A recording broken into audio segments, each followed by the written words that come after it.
بسم اللہ الرحمن الرحیم۔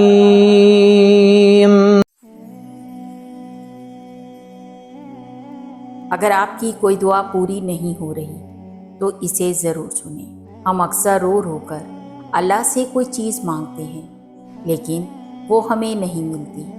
ہم مایوس ہونے لگتے ہیں، دل بھاری ہو جاتا ہے اور ذہن میں سوال آتا ہے، کیا اللہ میری دعا نہیں سن رہا؟ نہیں، ایسا ہرگز نہیں ہے۔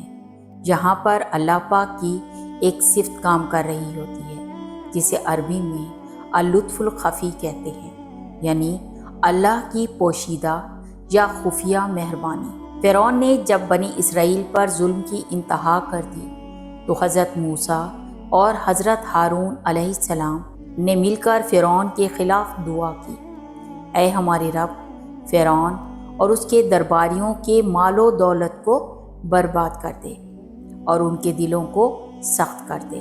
آپ کو معلوم ہے اس دعا کے بعد کیا ہوا؟ قرآن پاک میں اللہ فرماتا ہے، تم دونوں کی دعا قبول کر لی گئی۔ جانتے ہو اس دعا کی قبولیت کا ظہور یعنی فرعون کا غرق ہونا کب ہوا؟ پورے 40 سال بعد۔ سبحان اللہ۔ اللہ نے دعا پہلے دن ہی قبول فرما لی تھی لیکن اس کا وقت 40 سال بعد مقرر کیا۔ ان 40 سالوں میں حضرت موسیٰ علیہ السلام روز فرعون کا ظلم دیکھتے رہے لیکن وہ اللہ کے فیصلے پر مطمئن تھے، کیونکہ وہ جانتے تھے کہ اگر دیر ہو رہی ہے تو اس میں اللہ کی کوئی بڑی مصلحت ہے۔ اللہ پاک آپ کو بعض دفعہ وہ نہیں دیتا جو آپ مانگ رہے ہوتے ہیں، بلکہ وہ دیتا ہے جس کی آپ کو حقیقت میں ضرورت ہوتی ہے۔ کبھی وہ آپ کو کسی بڑی بلا یا نقصان سے بچانے کے لیے آپ کی پسندیدہ چیز آپ سے دور رکھتا ہے، کبھی وہ آپ کو اپنے اور قریب کرنے کے لیے دعا کی قبولیت میں دیر کرتا ہے، کیونکہ اسے آپ کا رو رو کر مانگنا پسند آ رہا ہوتا ہے۔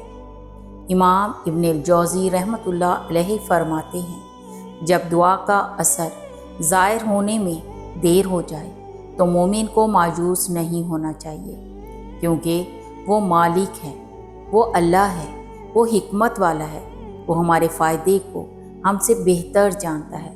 دوستو، اگر آج آپ کا دل کسی ادھوری دعا کی وجہ سے اداس ہے تو اپنا ہاتھ اپنے دل پر رکھیں اور کہیں، یا اللہ، میں تیری رضا اور تیرے اللطف خفی پر راضی ہوں۔ اگر اس ویڈیو نے آپ کے دل کو سکون دیا ہے تو اسے ثواب کی نیت سے شیئر ضرور کریں تاکہ سوشل میڈیا کی اس بھیڑ میں کسی مایوس اور ٹوٹے ہوئے دل کو دوبارہ اللہ پر یقین مل سکے۔ اللہ پاک ہماری تمام جائز دعاؤں کو اپنی حکمت کے مطابق بہترین وقت پر قبول فرمائے۔ آمین یا رب العالمین۔